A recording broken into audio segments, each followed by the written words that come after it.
Have you ever wanted to create a note without having to open the app? In today's quick tip for Apple Notes, I'll be showing you just how to do that. So let's get started. The first thing you want to do is hold down on the screen any empty spot and wait for the Edit tool to come up on the top left. Press that, and once it's open, choose Add Widget.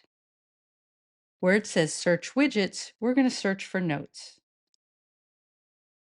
By putting the Notes widget on your iPhone home screen, it gives you access to the app without having to actually find the app and open it. So I'm going to press Add Widget.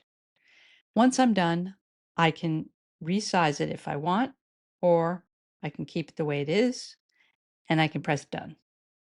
Now I have a widget on my phone, so if I press that, it goes right to my note.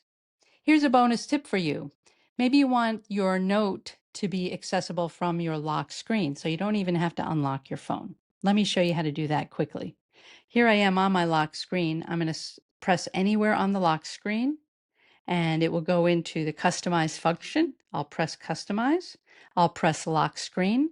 And then at the bottom, I already have two tools there. I'm going to take one away by pressing the minus sign.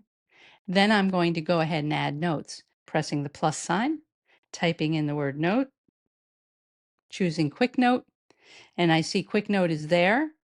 In order to save this, I have to press Done. And now I can go back to my lock screen. And my phone is off now. If I want to open a Quick Note, all I have to do is hold down on the Quick Note and it will open right up. Thanks for watching. Don't forget to like my video, subscribe for more, leave me a comment, join my channel. What widget would you like to see?